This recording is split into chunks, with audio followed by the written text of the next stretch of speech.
everyone, today this video I'm going to show you how to make Chinese wonton soup. This is my favorite, especially my mom's wonton, delicious. So anyway, I'm going to show you first of all is about how to make the pork mince. Actually I have already mixed them together like this.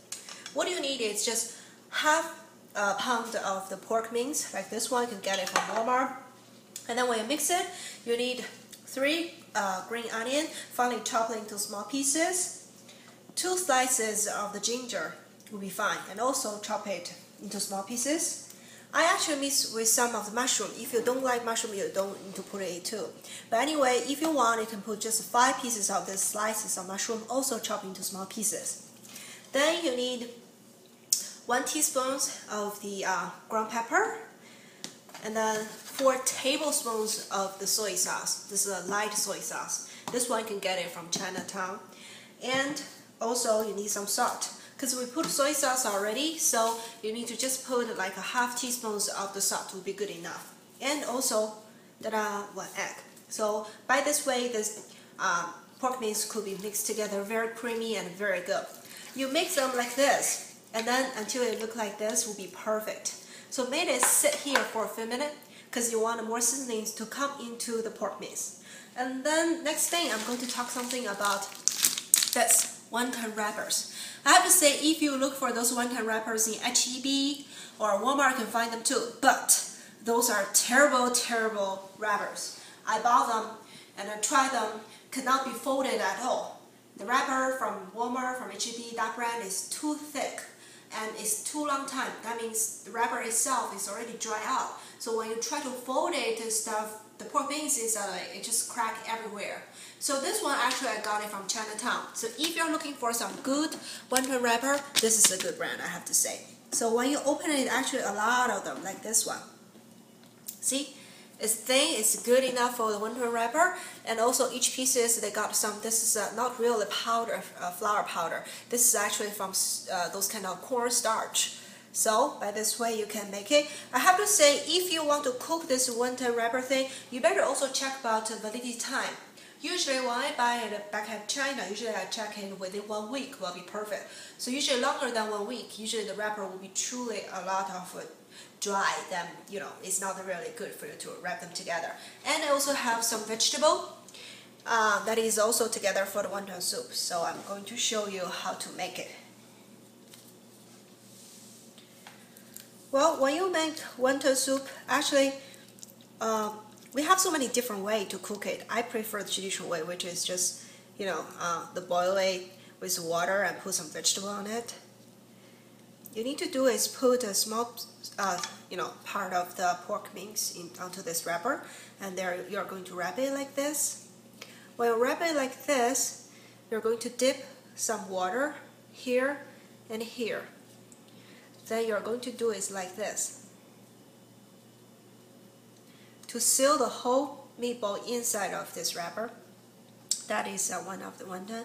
Of course, if you want, don't put too much of the pork mince, because you don't want it overstuffed, and then when you boil it, the wrapper will be open and everything will be gone.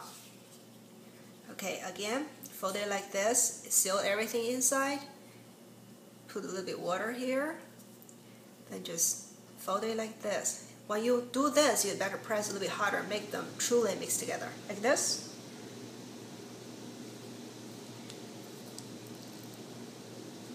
Actually, some of the chefs in the restaurant from Hong Kong or Canton, sometimes they even do it much easier. Maybe you've seen them in the TV show or something like that, how to do it.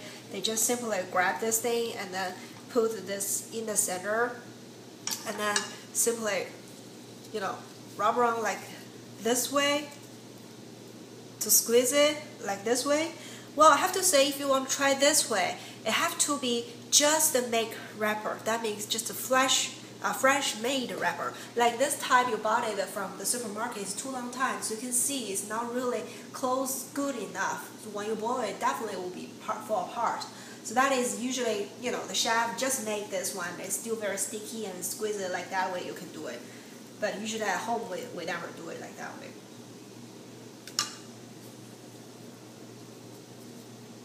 We also have so many different kinds of recipe for the pork mince. It's not only pork by itself. They also, like what I made is pork with the mushroom, and also they can put the shrimp. That is what you heard about, the shrimp wonton soup, or somehow you call it the shrimp dumpling, but actually it's wonton. Right, so I'm going to keep on working the rest of them and show the result soon.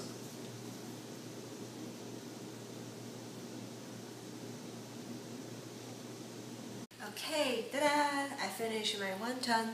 Another thing that is you need to use like this kind of board, but also need to toss on top with some of the flour, so this thing will not be sticky on top of it. Then when I boil it, usually my husband and I, 2 of us, I'll boil about 20 of them. The rest of them, usually, if you overmake, you can freeze them just like this into the fridge, and then just eat it within a week. It's no problem. Don't boil it and then overcooked and then you freeze them again. It doesn't work, because the second day you reboil the good already cooked wonton, usually they will be fall apart. So remember, you cook some of them, the rest of them freeze them in the fridge for 1 week, no problem. Okay, so let's go to boil. After you make the wonton, you want to boil them as soon as possible. Don't let them sit out, because it dry the wrapper. At the same time, the wrapper starts to fall apart. Then when you boil it, it's totally fall apart. And then you need to boil some water. My water is boiling. This is almost about 1 liter. Don't worry, put more water is better than less water. Okay, so I'm going to put in. And you also need a wood spoon like mine. Don't eat the metal one, because the metal one is so easy to cut them. When you stir them up like this way, do counterclockwise or clockwise, okay, but don't do like poking way like this, because it's so easy to poke the wonton and fall it apart. And keep on dropping. That means dropping fuel, then stir it up. Because when I first I drop into the pot, definitely reach the bottom of it. If you don't stir it up like this, that means the whole wrapper will be sticky at the bottom of it.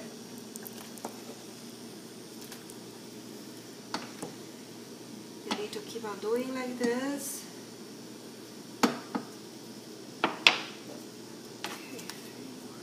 At the same time, you also need some cold water like this one. Do what? Whenever this water reach the boiling point and bubble up, you're going to pour the cold water into the pot. Do it twice, and then that makes this wonton is ready. Just keep stirring up until the first time boiling.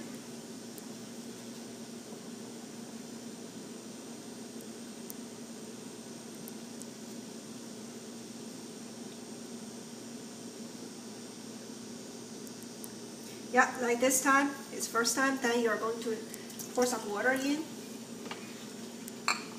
Stir it up a little bit. I can feel there's no wonton got bottom of the pot. It's perfect.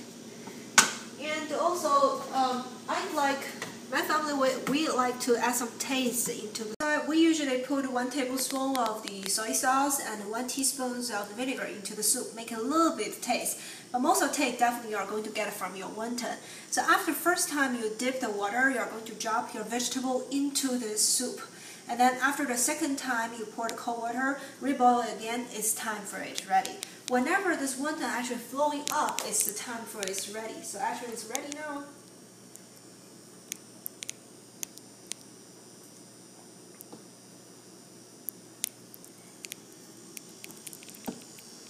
Like this, it's perfect. So this is my wonton soup. I got it into a bigger bowl because I want more soup inside of it. You can present your vegetable just beside it. Look delicious, right? Well, I hope you enjoyed my wonton soup recipe, and if you like it, give me a thumb up for this recipe, and also come to check my blog down below, subscribe to my blog, and check other delicious Chinese recipes I present to you guys. Thank you for watching.